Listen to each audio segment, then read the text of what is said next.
Hey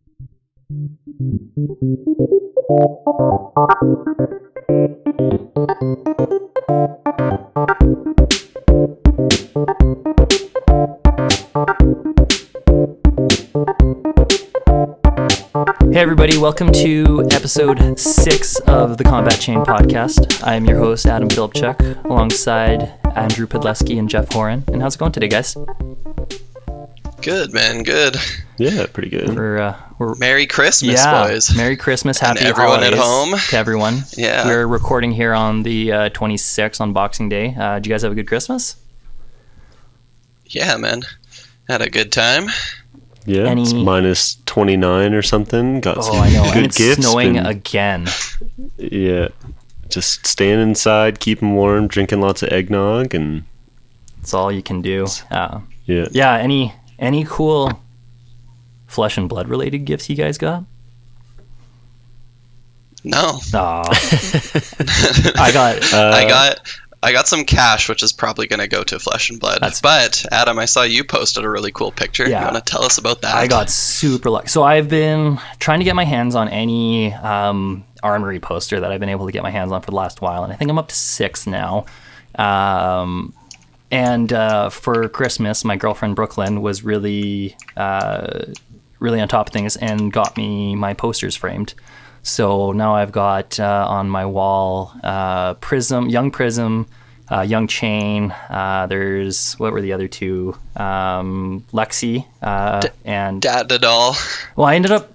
So I initially had Dada-Doll on the wall, but Dada-Doll got taken down because like the colors didn't, like the color profile didn't like fit in with kind of the other three.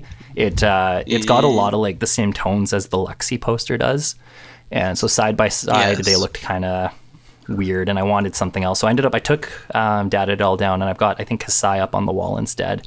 So I've still got the Christmas poster of the dude with the big belly. I've got to get him framed, and then he'll probably just get put up during the holiday season, and then I'll leave him with my Christmas decorations for the rest of the year. And then I think I'm going to set up Dada-Doll behind my desk. We're going to make this other collage with some other pictures, and it'll look really cool.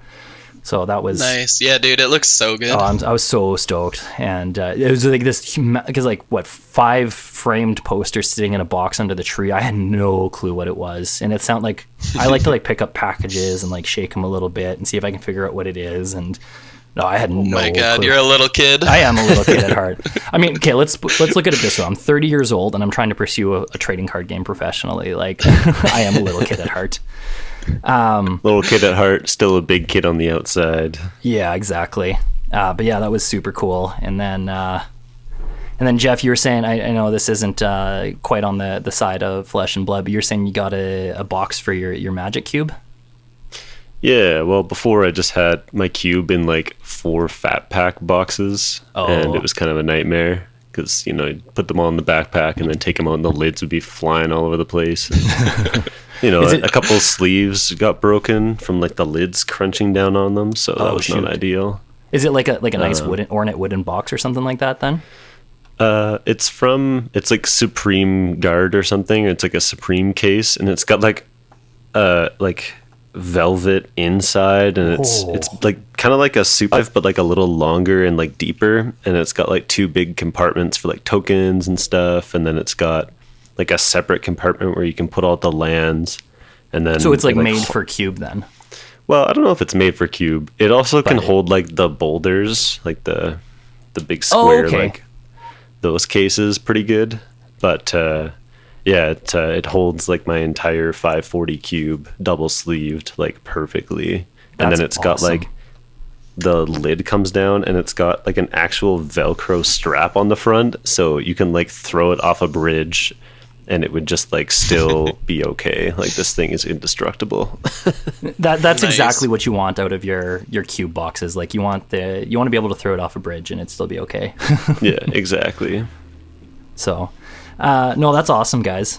This week on the episode, we got a few things we're going to dip into. I know we've got some spoilers to talk about. We're going to do our level up moment, and the big thing we're going to be dipping into is talking about the banned and restricted update we got a couple weeks ago. It came out between our last record, or came out after our last episode was recorded. So I think there's a lot to unpack there, and hopefully that'll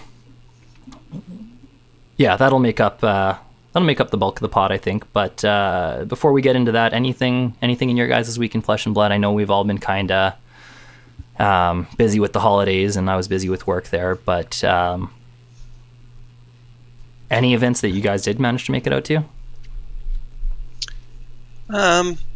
I feel like, I don't even know if it was a week or 2 weeks ago, but I played one CC event at Common Box Games and lost the pair down mirror match to Jeff. Oh no. I think that was the last time I played Flesh and Blood. Yeah, sorry about that. Yeah, you weren't at Common Box last week, so I think that was 2 weeks ago already now. Yeah, it must have been. And that was the week Curran won. I think he was playing Bravo, and he just 3-0'd, took it home. Yeah, nice, good for Curran. So that was cool to see. Yeah, it's funny they mentioned that, like, Curran on Bravo. I have a feeling Guardian is gonna be the next Runeblade. Where we've gotten some, like, with Runeblade having the most support out of every hero, or out of every class so far. I think Guardian kind of has, at least from my opinion, like the second most support. We've gotten Welcome to Wraith had really good Guardian support, and then now, like, in Tales, like, we've gotten some wicked tools for Guardian, and then we just got I guess this wasn't super recent, but it's still, since last episode we recorded, we got the Valda Brightaxe teaser, and true. I think that's an indication of what's to come. And then there's been some, I think, more teasers that we're gonna get some not even teasers. Some hints that there's more Guardian stuff coming. I think there was just that article that went up on Fab TCG. Let me see here. It was like a story of some sort. Is it this Merry Christmas? No, not the Merry Christmas post. Oh, the Grand Adventure post on December 26th. It's kind of like, I haven't read it yet, but from what I saw on Facebook, it looks like it's kind of a bit of a story, and there's people who've been, like, highlighting portions of the story, being like, no, this is an indication of, like, PvE to come, or things like that. So, I think Guardian is going to have its reckoning here pretty soon. Jeff, what about your past weeks? I know you made it out to Common Box this past week. I saw you there, and anything else going on?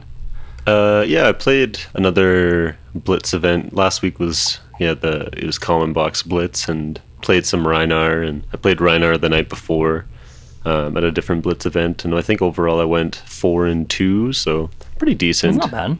Showing. Yeah, I had a couple, not at Common Box, but the night before I had couple turns where I just turn one intimidated my opponent's entire hand and swung in for 18, and then you just got a reckless swing the last 2 points of damage. I won a game against Azalea where I hit him for 15 on turn 1, and then chipped in with the club on turn 2, and then got him with the reckless swing on the last turn. Nice. 3-turn game. That's awesome. Yeah, it's pretty fun. But Renner's been he's my boy. It's always a good time. You're a brute player. Renner looks fun, man. Yeah, turns are usually pretty easy. You block a bunch, and then you're like, okay, I'm gonna attack you with this big dumb 6 attack or alpha rampage for a bunch, and just make your opponent make the decisions. I don't want to make decisions. I just want to send it. Just full send. Right on. Well, exactly. Where are my notes here? I decided this week to, like, work partially on my phone and partially off of my paper, and I think that was a mistake, because now I'm like, my phone keeps going silent, and Art keeps shutting down his screen, and then my notes go away, and then I got to go unlock my phone and get them back. You're just lost at your desk, not sure where to look. Exactly. Yeah, I've got my screen going, I've got my pad of paper, I've got my phone. It's too much. I'm gonna streamline this for next week. No, that's awesome, guys. So a few quick pieces of news. Unfortunately, this one's really sad. The calling in Utrecht got officially canceled. I know initially it was supposed to be December 6th, I think. It was supposed to be in early December, and then the COVID situation. December. Come on, calendar. December, the weekend of December 4th, 5th, and it unfortunately the COVID situation there has been worsening, and then they were looking at postponing it, and now I think they've just decided to outright cancel it. So that's a little unfortunate. And then on top of that, some other events got rescheduled. The big ones being New Zealand, Australian, and Singapore nationals. I know in an earlier episode we said our national season is done, and we were incorrect. That's not quite the case. We still have those 3 nats to go through. And I could probably pull up the dates here quickly. Or I don't know if you guys have those dates handy for when those updated events are supposed to be coming. I do not. Okay, give me 1 second. I know they were all supposed to happen before December 14th originally. Yeah, because I remember New Zealand was supposed to, I think, actually kick off the national season. That was supposed to be, I think, the first one, and that one unfortunately got... It's just been postponed so many times. Yeah, which is a little unfortunate. It's sad to see. It's sad to see things not be able to pan out the way LSS has initially intended for them to play out. But it's kind of funny that despite the pandemic mucking with a lot of LSS's plans, in a way, LSS also has the pandemic to thank, because I think a lot of their success came out of the turmoil of the pandemic, such as like when the game first launched pre-pandemic and everybody was like, well, I've got Magic, I don't care, or I've got this game, I don't care. People then throughout the pandemic, throughout lockdown, were like, I need something new to do. And that's when a lot of people I hear found Flesh and Blood. I know that's kind of how that was part of what motivated me to check it out more, was this whole concept that like, I've got nothing to do, I might as well play a new game with the girlfriend at home. And then beyond that, like, Skirmish Season 1 was huge for the game. And the fact that it got pushed online, like, there was so much innovation and there was so much interaction, and like people like developed so much because of all the best players in the world were all playing online in the same events. And that part was really cool to see. I know, yeah, you guys unfortunately weren't around during Skirmish Season 1 and Skirmish Season 2, but I know like I grew so much as a player throughout those seasons. And just like, it did kind of feel like Skirmish Season 3 was cool, but Skirmish Season 3 didn't have the same excitement and buzz that the first Skirmish Season, especially the first Skirmish Season, had. And like, I think part of the reason for that, sorry to cut you off, I think part of the reason for that is just, you know, now that we've had some callings and we've had the Nationals and even just Road to Nationals, there's more higher level play, and then that leaves Skirmish Season to be a little bit more casual, and it was fun to have drafts not be, you know, super spiky. It was a little more casual, and you know, you could play some Blitz, play some draft, and just kind of have a good time. And because they've got that LSS has their tier system for how events are supposed to play out, and like your armory is like kind of the bottom end of tier 1, and then like Road to Nationals and Pro Quests fall in tier 2. Tier 3 is like Nationals and Callings, and then tier 4 is like Pro Tour and Worlds. And we've had a bunch of tier 3 events now, and that allows Skirmish, which belongs in like the high end of tier 1, that allows Skirmish to be in fact a tier 1 event, and not something that everybody's trying to spike and show who is the best of the best. So I think that's going to be really good for the long-term future of the game. Players can now, like new players and less experienced players, can come in and not feel as intimidated playing against, say, like the Matt Rogers of the world or things like that anymore. Mm-hmm. So I think it's a move in the right direction. But yeah, so the Utrecht's been canceled, unfortunately. I have not been able to find the dates here for the other nationals like I thought I would be able to. Same. I was looking too this whole time. Yeah, can't find back them. in October, they put out an article at the start of national season, and they basically just said they don't have a date yet, but it wouldn't be in 2021. And then they've put out an update for New Zealand that appears that the event may not be able to go ahead at all. So. Oh, really? So New Zealand might be. Wow. Yeah, I think they've all but officially canceled the New Zealand Nationals and trying to organize some sort of alternative event with cool prizes instead of a nationals event. I wonder if they're going to do like, because I remember when the Australian calling got canceled, that was supposed to be right after Auckland. They ended up doing a pro quest in a portion of Australia that wasn't locked down at the time. So I wonder if they're going to do something like that for New Zealand then instead. Mm-hmm. That'd be interesting. Which would be fine. I mean, it is sad that we don't get to see that, especially like when New Zealand is thought to be some of the best players in the world. It would be nice to see all those players face off, and the fact that I think that one would actually be hosted by LSS itself. They put on a pretty good production, so it's a shame we don't get to see any of that pan out. But yeah, hopefully they manage to find something else to do to replace it, and then yeah, hopefully this is with Omicron running around right now. Hopefully, I'm hearing some reports that Omicron might be the strain we've been waiting for to hopefully finally transition this thing from a pandemic to an endemic. So fingers crossed that plays out that way and we can get back to normal in 2022. Would be nice. Be very nice. But I think we're not quite out of the woods yet. We've a little bit of choppy water to go through still, but yeah, fingers crossed. Spoilers. We got we kind of touched on Valda already, but we got 3 spoilers from Everfest so far. We got Valda Bright X. We got from the Armory kit, we got Life of the Party, and then on Christmas Day yesterday, we got This Round's on Me, the first M we're seeing from Everfest, because Life of the Party I think's just a rare, I think. I've only seen the promo art for it so far, so I can't confirm that, but my theory is it's a rare. Life of the Party is very much an interesting one. The fact that it interacts with Crazy Brew, I know a lot of people are excited about that. Oh yeah, Life of the Party has 3 colors, so it can't be anything higher than a rare. Life of the Party is pretty sweet. I like Crazy Brew a lot. I actually don't think it's that bad of a card, but no, maybe you guys would disagree. Well, I was going to say that coming from a Reinar player, that makes sense.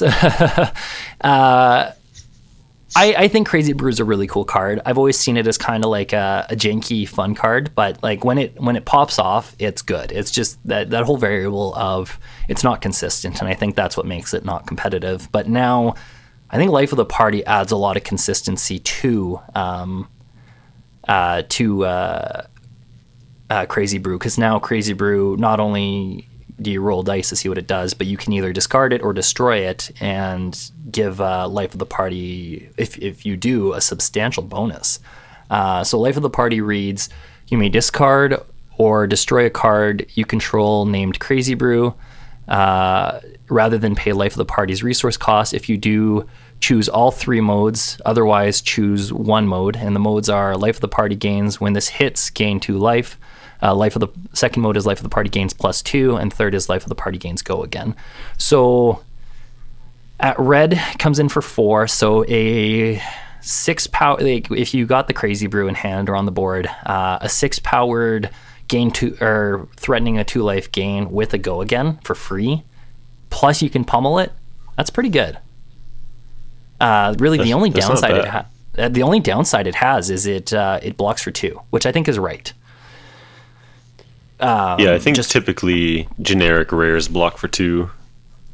Yeah, I think there are some rares or some generics that block for 3. There, you got cards. The only ones I can think of off the top of my head are common rarity though, like Wounded Bull.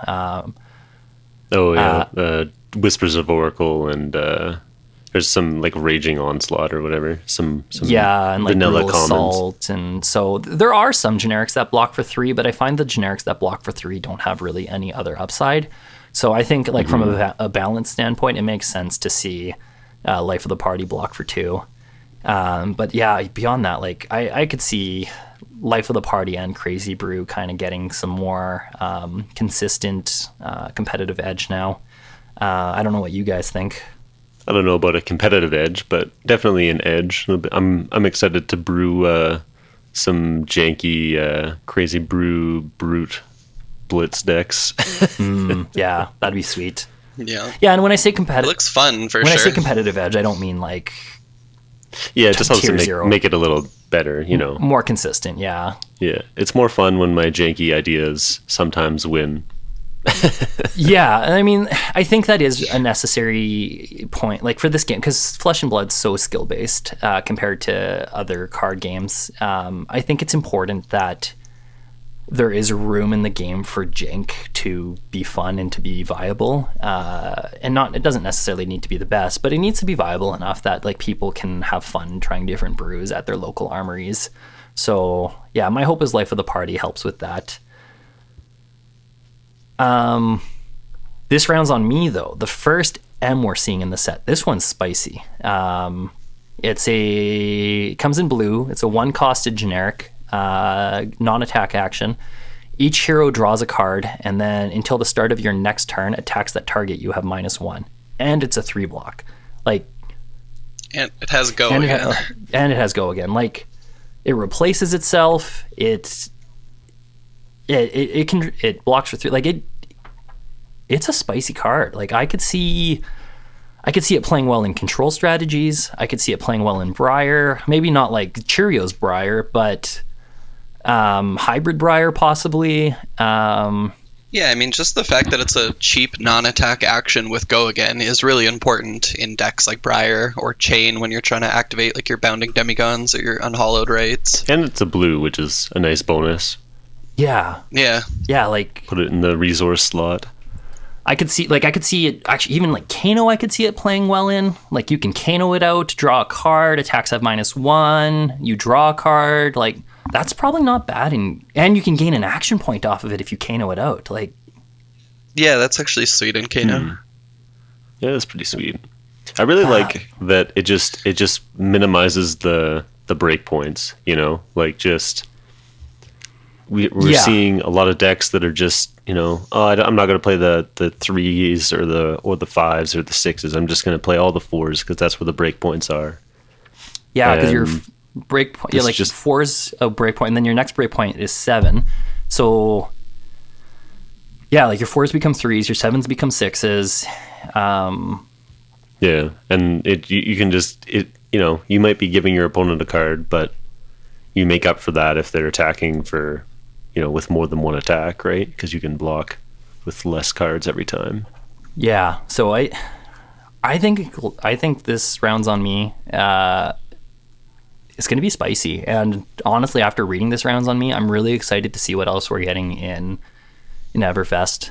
Like really excited.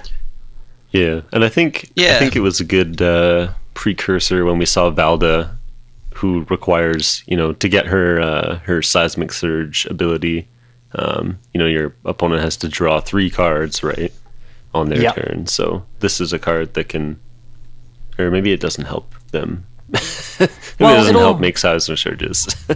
Well, so yeah, so the other spoiler we got, we did touch on this quickly, but Valda Brightaxe, the first young hero we're seeing out of Everfest. I'm expecting we're gonna, because I think in Crucible we got, was it 6 young heroes?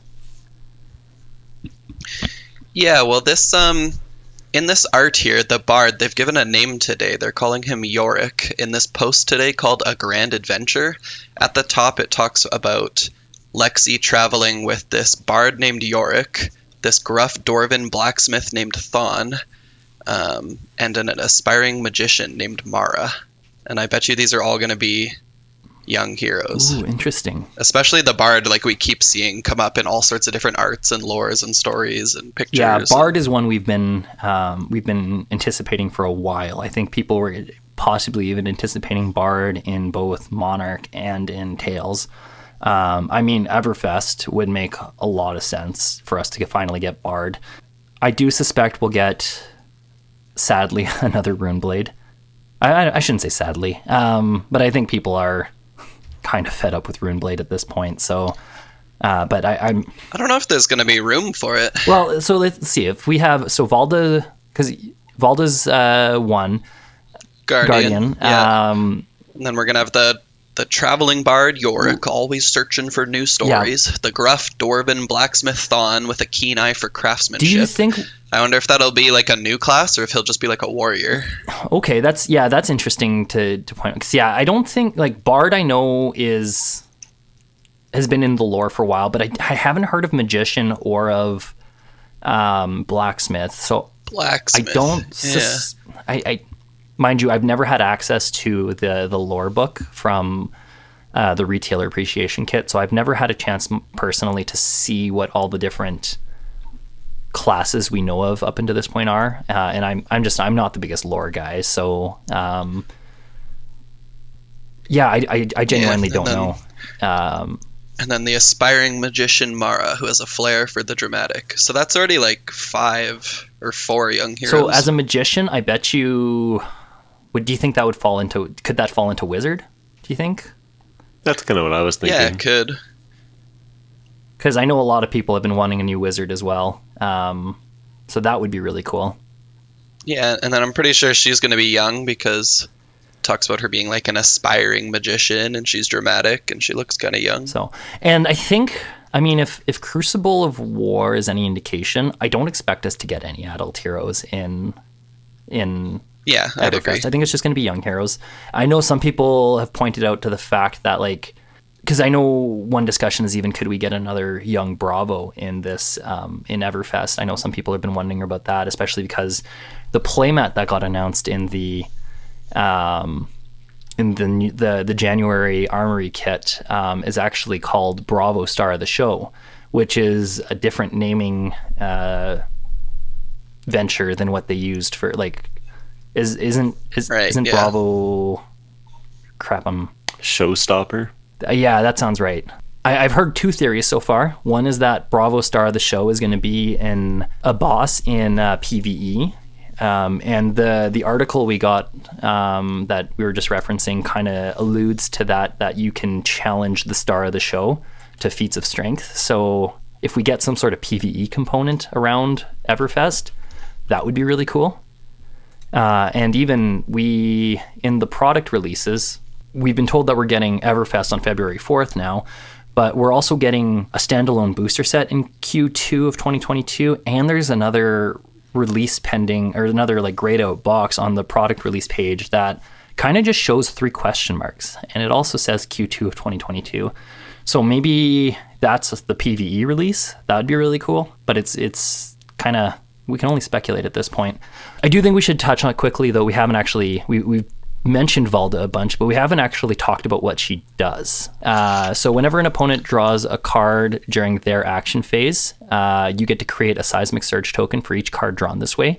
And then at the start of your turn, if you control 3 or more Seismic Surge tokens, cards with Crush gain dominate. And then the other really interesting thing about Valda, so she only a young hero, 4 intellect, but 21 health. That's interesting. Yeah, it's the first time we've never seen a hero be above 20 health for Blitz before. And my thought is the extra point of health is to balance out the fact that Valda only does something if her opponent does something that contributes to her. But despite that, I think Vault is going to be pretty spicy. I know Plunder Run triggers her. Gorganian Tome triggers her. The spiciest one I've heard of so far is 3 of a Kind. Fully turns on her effect on its own. Ooh, yeah, true. trying to think of what else. The tomes all trigger her. Yeah, the tomes all trigger her. Tome of Harvest especially, that turns on her ability again. And like and a Tome of Divinity with the card in Soul. Oh yeah, that one too. Like Valda's gonna be spicy. and it is worth noting. I mean, even cards like Tome of Fyendel or any other card that draws 2, you can make a Seismic Surge on your turn, and then if they draw 2 cards, then you get her effect as well. Yeah. Now here's a question. In her text, it says during their action phase. So if they're in a combat link, and you de-react, and maybe there's a de-react in the new set that makes each player draw a card or something, would that be considered their action phase? Yep, because would you get a Seismic Surge? That's within the action phase still. Okay, gotcha. So yeah, I think that would be a cool design. I think we'll see probably a number of designs that have each player drawing cards, kind of part of the festival theme.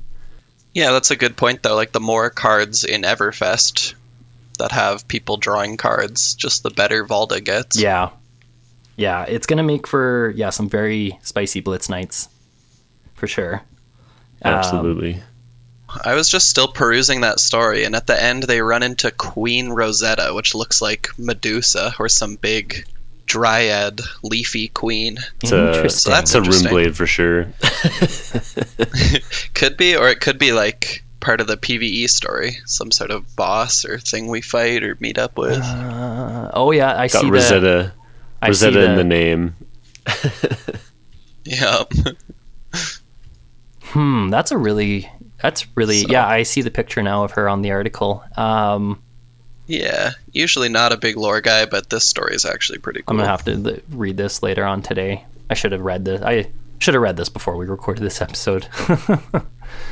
Yeah, I see like they even reference the legendary Corsham here. Like there's a lot of cool stuff in this. Yeah, they're hinting at stuff for sure. It's cool. I'm excited for Everfest. Yeah, and then seeing things like this also just excite me for this game in general, because it's so obvious that LSS's heart's in the right place, and that they're doing everything from the standpoint of just making the game as good as possible and as inviting as possible to as many people as possible. I remember when the game first launched here in North America, or like officially launched in North America, the big priority was on competitive play initially, and that was kind of part of what got me into Flesh and Blood and made me fall in love with it. But the fact that they're now pushing lore and they're showing off that, or they're hinting that there could be some PvE. Well, no, they've confirmed that we're getting PvE. They just haven't confirmed what or when yet. But they, like, all these things, like the TV show, they're really doing such a good job of like creating a product that is meant for everyone, and I think that's so cool. Yeah, they're doing great. And on the topic of LSS and what they're doing, the BNR update. I know we're a little late talking about this. The update came out on, was it December 14th? Yep. Big news, but also no news at the same time.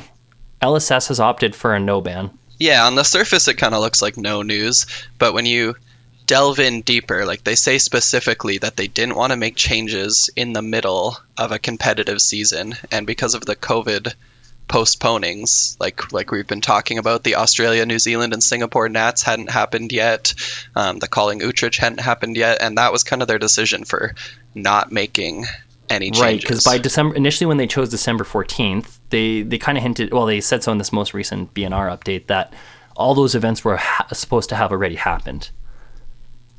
Yeah. And that they were going to make the decision based off of the data from every event. So I don't know what you guys think. I mean, I have some thoughts for cards that could be impactful if they were banned, restricted, or limited. But I think for where we're at in the season and where we're at with the health of the format, I think LSS make the right choice. I think I agree. I think some stuff might still be on the chopping block, but I think at this point we wait for Everfest and see how the new cards shake things up, and then they can reassess the cards that they've already got in their scopes. Yeah, and they didn't even say that they have a watch list this time. They just purely said Because I remember when we got the ban restricted update for that banned Seeds and banned Duskblade in CC. At that time, they said, well, Unhallowed Rites, not Unhallowed, Hell from Beyond is also on our their watch list because it can recur Unhallowed Rites.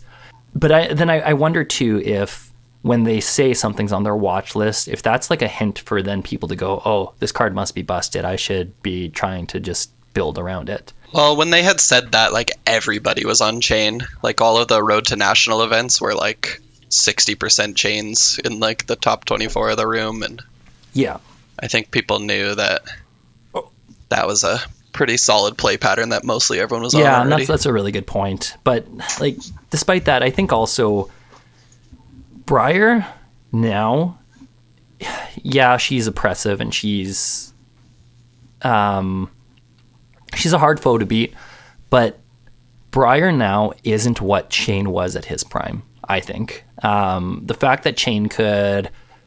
Well, we did the math, and Chain, if he's running creepers on top of everything else that he usually runs, he has an intrinsic block of 13 with his equipment alone.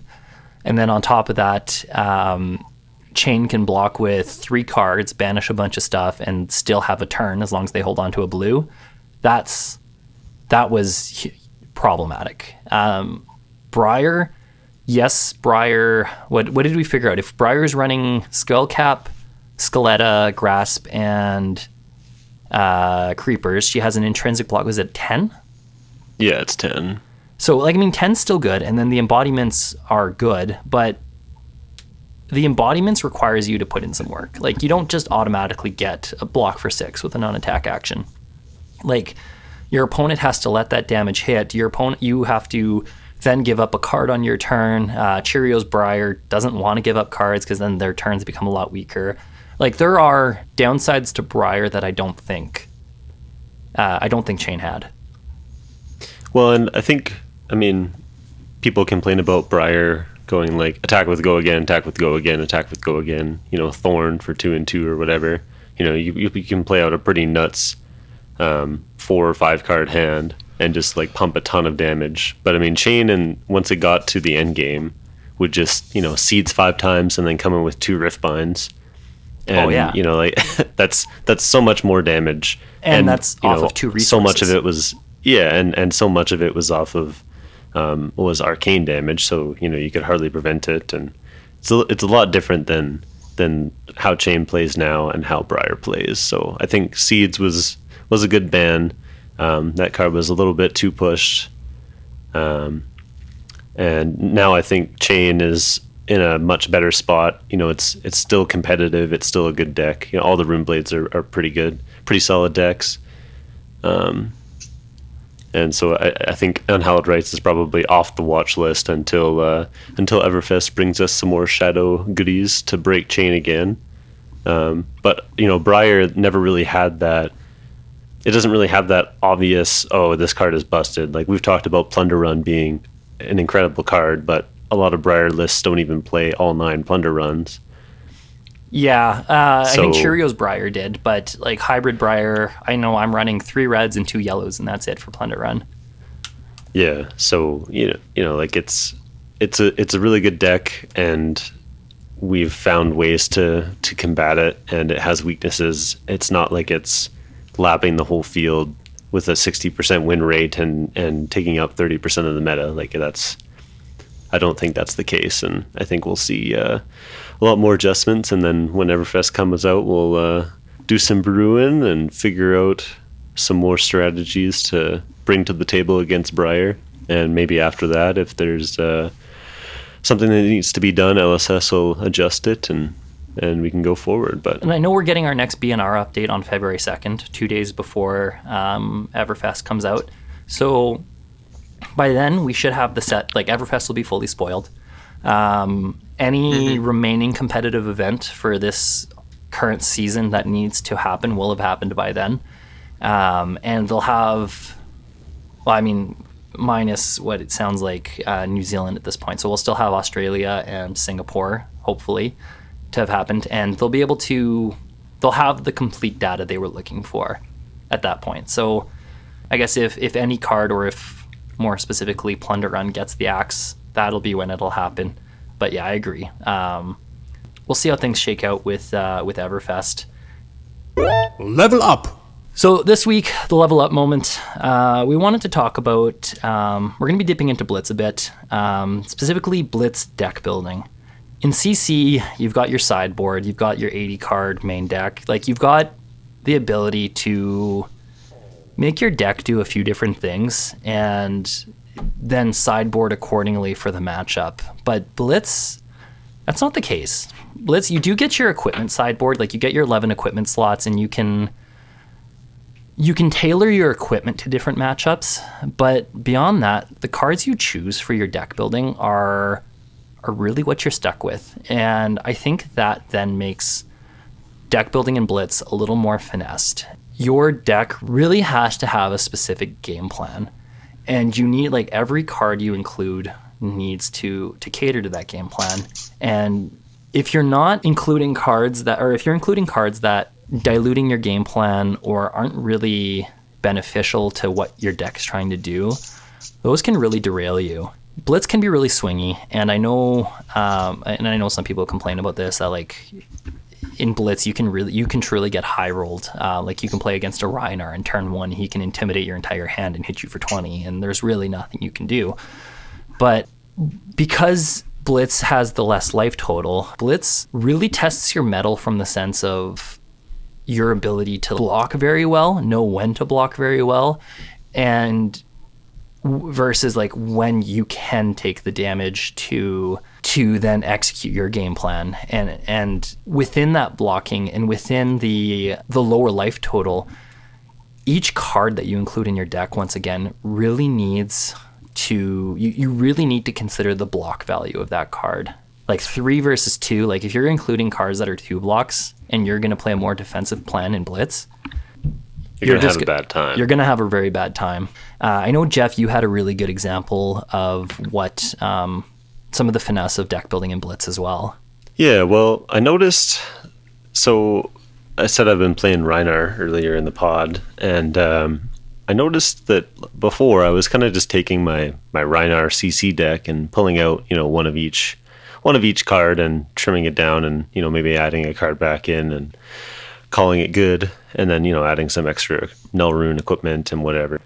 But I kind of took a look, and I realized that I've got the CC deck, and I've got different game plans for different matchups. I've only got like a 46 card core or something like that, and then every matchup I'm bringing in a certain number of blues and reds, and I have different cards that do different things in different matchups. And so I've got some yellows, like I've got the Toma Fyendels to try and have like big turns with scab skins, and then I've got just like some yellow 6 attacks for when I just want like a good block value and make the deck more consistent.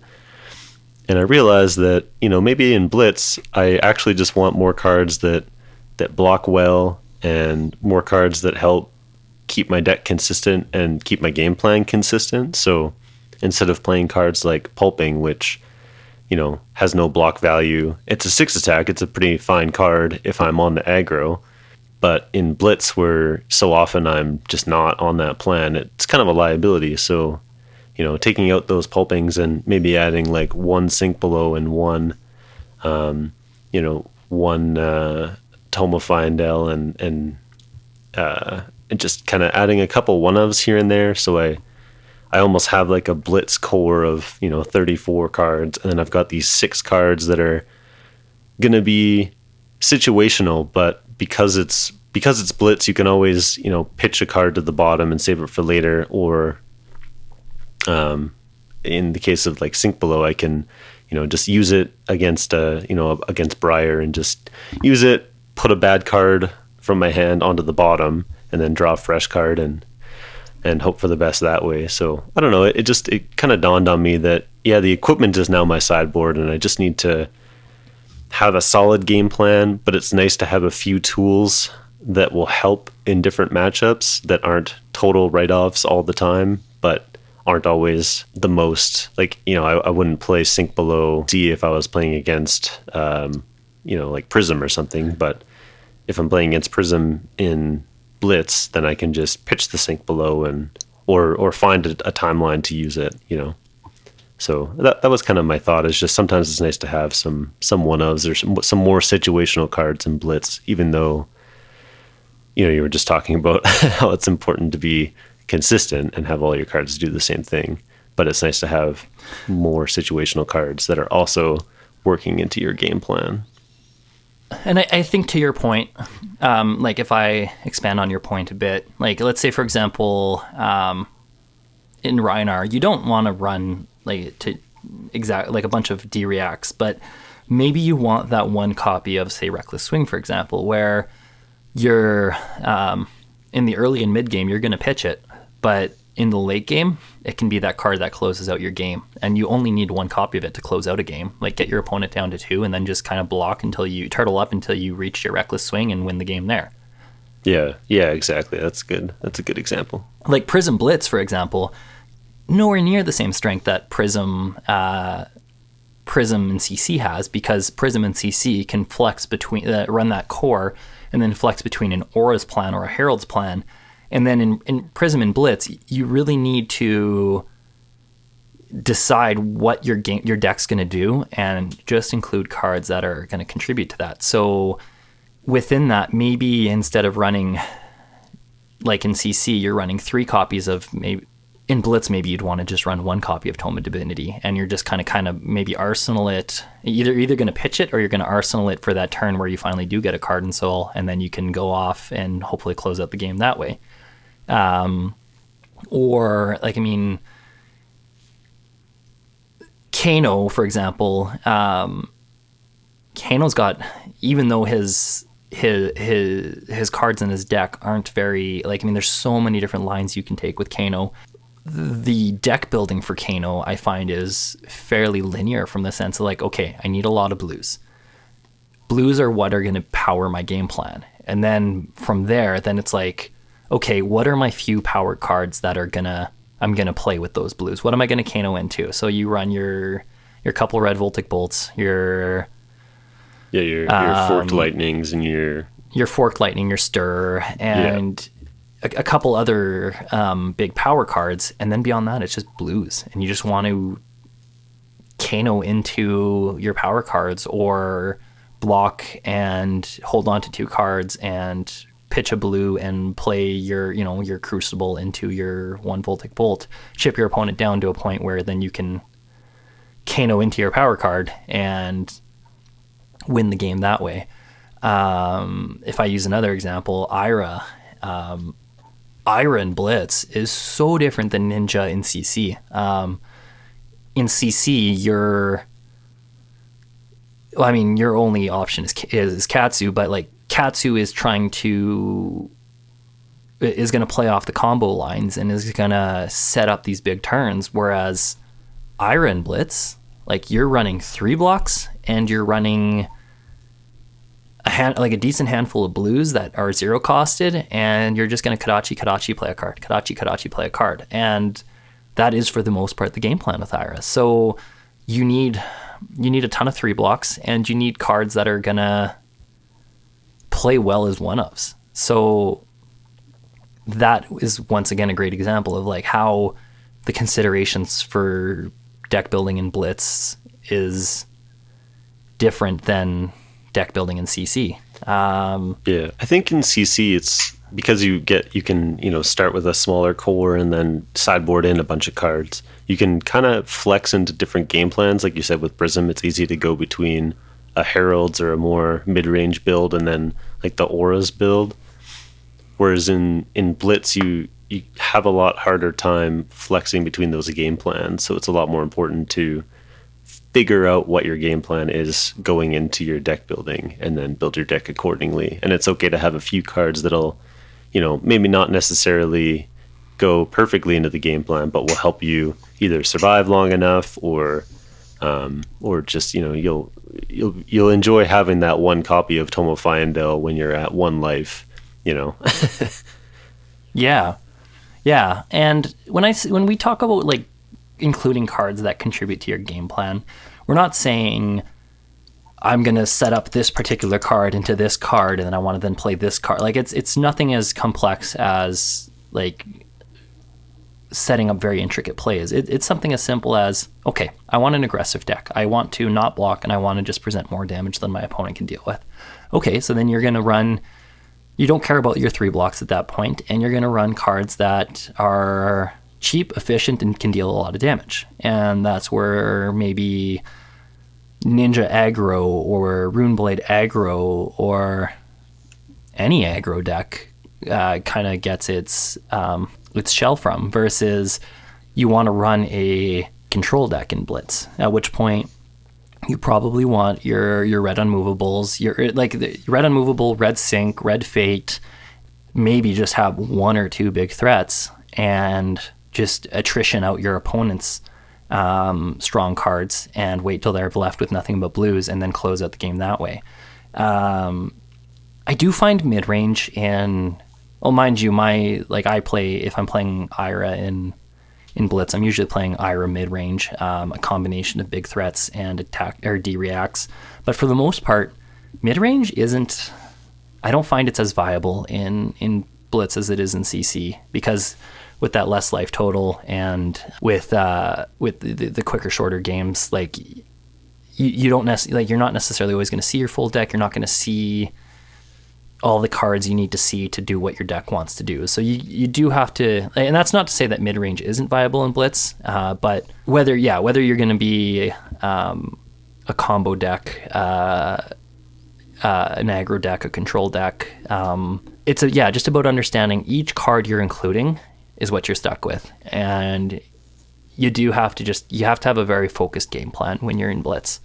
I think that's my takeaway, at least. And one thing that I've also found is any deck where you can run multiple different weapons, it's important to understand which matchups you want those weapons in. Yes. For my Rhinar example, I've got the 2 Mandible Claws, or I've got the Romping Club, and I found at first that I was always, I want to live the dream of Blood Rush Bellows into Mandible Claw, because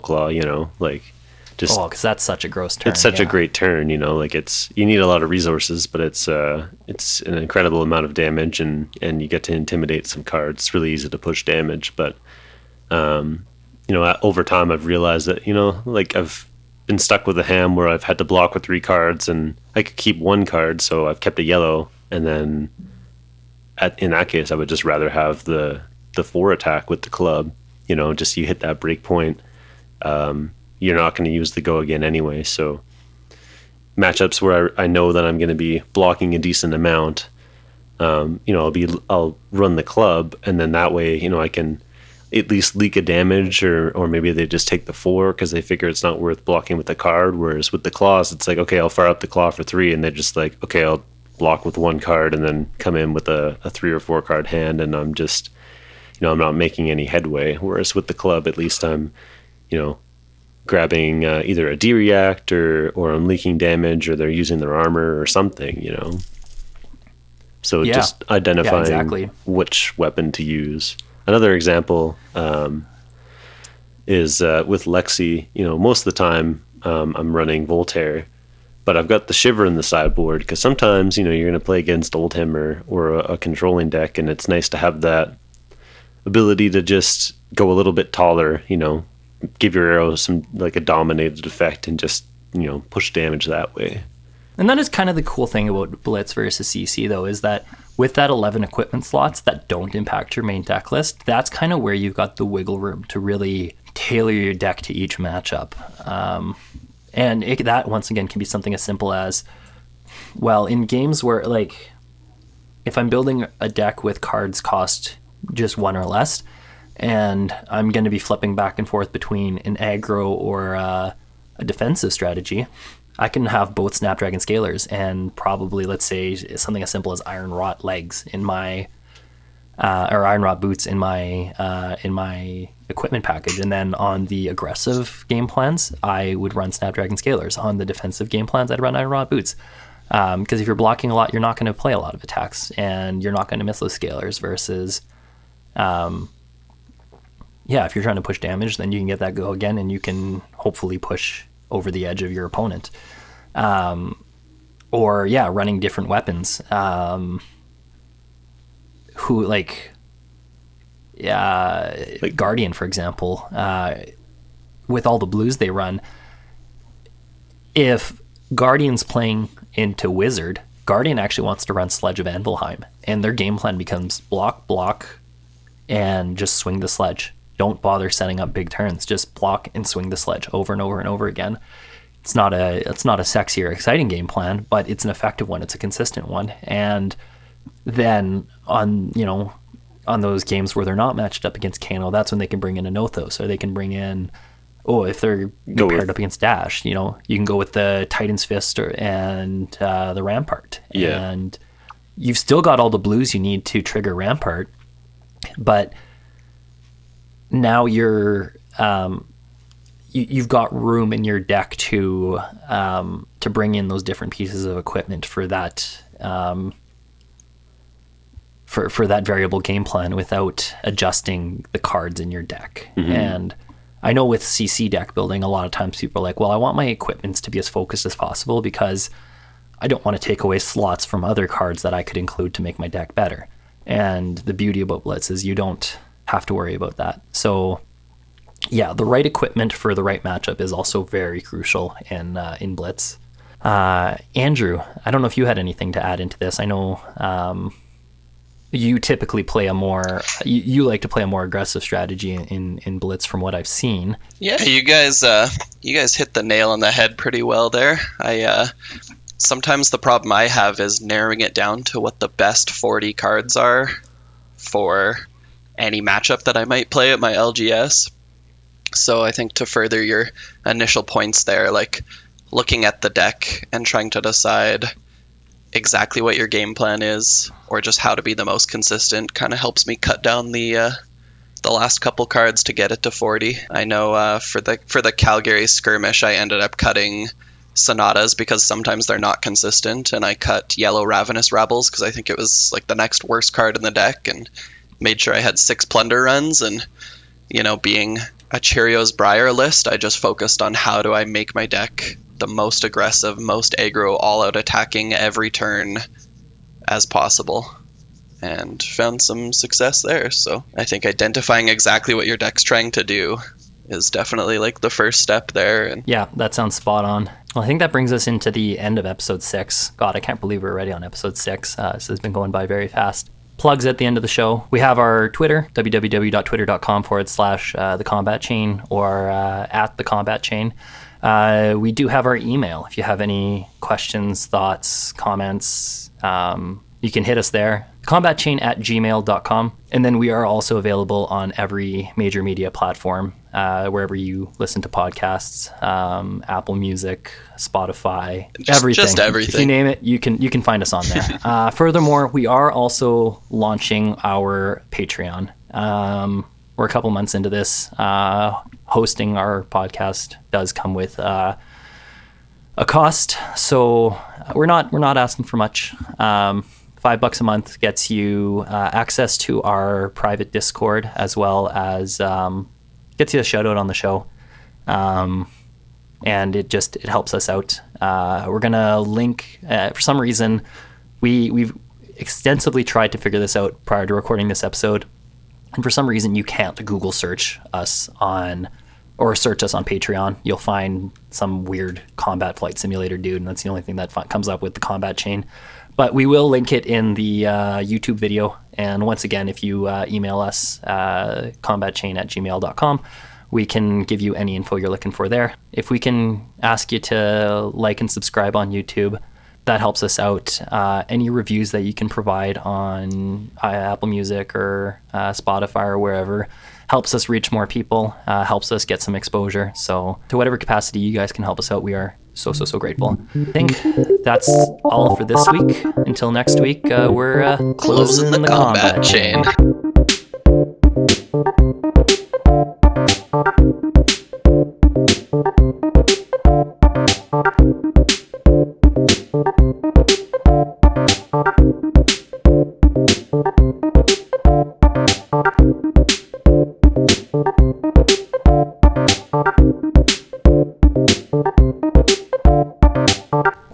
Zoop. Level up. Yeah.